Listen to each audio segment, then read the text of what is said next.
2500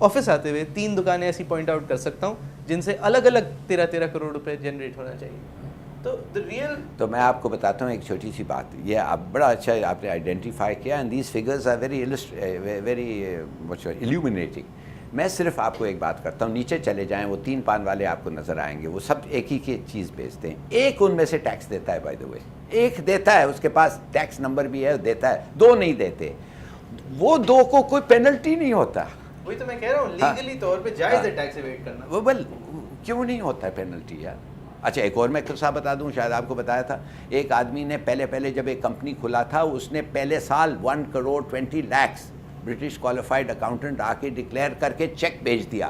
وہ income tax commissioner خود آ گیا اس کے پاس, کہتا ہے تم کیا کر رہے ہو؟ اس نے کہا جی, وہ سوچنے لگا کہ شاید زیادہ ٹیکس دینا ہو. اس نے کہا no please have a look at my books, میں تو زیادہ. اس نے کہا کیا کر رہے ہو بھائی, فرسٹ ایئر نو بڈی پیز سو مچ ٹیکس. کدھر ہے مالک؟ اس نے کہا جی مالک تو ادھر بیٹھا ہوا ہے. وہ مالک کے پاس گیا. وہ مالک, اس کا نام میں نہیں لوں گا, جو بعد میں منسٹر بنا, وہ مالک کے پاس گیا. 30 لاکھ میں ان کا بھاؤ ہو گیا. وہ جب چلے گیا, وہ مالک اس کے پاس آیا, کہتا ہے یور سیکٹ. اس نے کہا کہ جی کیوں؟ کہتا ہے what have you done, you declared and paid the tax, تم نے چیک کاٹ کے دے دیا. کہتا ہے جی اکارڈنگ ٹو دا لا. کہتا ہے دیکھو میں نے 80 لاکھ بتایا, میں تو تمہارے کو برٹش والا اکاؤنٹنٹ ادھر لایا تھا کہ آئی ہیڈ نو لیکیجز, تم سے سب سے بڑا لیکیج تم ہو. چھٹی کر دی اس کی. اب وہ کمپنی کو وہ کمپنی اب واپس بک گئی ہے. I won't take the name, it was a very well known name in Pakistan. کیا کریں گے آپ؟ You see, so what you do, you can persuade تو نہیں کر سکتے, آپ ویلیوز انکلکیٹ نہیں کر سکتے, مگر جب چھڑی ہوتی ہے آپ کے پاس اور ایک رسی ہوتی ہے, آپ دونوں چیزیں استعمال کریں, بالکل صحیح ہو جائیں گے.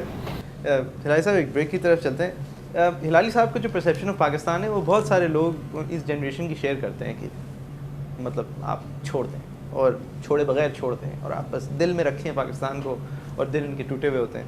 ایک جیفری آرچر ایک رائٹر ہیں, انہوں نے ایک شارٹ سٹوری لکھی تھی جس کے اندر وہ کسی افریقن اسٹیٹ کے بارے میں لکھتے ہیں کہ ایک افریقن اسٹیٹ تھی, اور یہ میں کہہ چکا ہوں ایک دفعہ کافی پہلے کسی شو پہ. ایک افریقن اسٹیٹ تھی جس کے اندر بہت زیادہ بدعنوانی تھی, اتنی تھی کہ لوگ تنگ آ گئے تھے, اور وہ مطلب ہر آدمی جو ہے وہ کرپشن کے اندر ملوث تھا. تو ایک صاحب آئے, انہوں نے کرپشن کے خلاف کام کرنا شروع کیا اور بدعنوانی ختم کرنے لگے, اور انہوں نے اپنے ملک میں سے بدعنوانی تقریباً مٹا دی. پھر ان کو پتہ چلا کہ جی سوئٹزرلینڈ کے اندر ہمارے سارے جو بڑے بڑے یہ چور ہیں, ان سب کی اکاؤنٹس وہاں ہیں. تو یہ سوئٹزرلینڈ گئے اور ایک سوئس بینکر کے پاس جا کے بیٹھے بریف کیس لے کے, اور کہنے لگے کہ جناب میں اپنے ملک کا اینٹی کرپشن منسٹر ہوں, مجھے آپ بتائیے کس کس کی اکاؤنٹ ہے. تو بینکر نے کہا میں نہیں بتا سکتا جی, یہ ہمارے قانون کے خلاف ہے. پھر انہوں نے بندوق نکالی اور وہ بینکر کو دکھائی اور کہا کہ اب مجھے بتائیے ورنہ میں آپ کو گولی مار دوں گا. تو بینکر نے کہا سوری سر, میں آپ کو بتا نہیں سکتا, اور یہ جو آپ ابھی کر رہے ہیں یہ جرم ہے. تو پھر ان اینٹی کرپشن منسٹر نے جب دیکھا یہ بتا ہی نہیں رہا, تو اپنا بریف کیس ٹیبل پہ رکھا, کھولا, اس کے اندر بہت سارے پیسے تھے, اور کہا میری بھی اکاؤنٹ کھول دیں. پاکستان میں شاید اس طرف جا رہا ہے حال کہ ہمارے ہو ول واچ دا واچ مین. آپ دیکھ رہے ہیں سیاست میں. Back with you after break.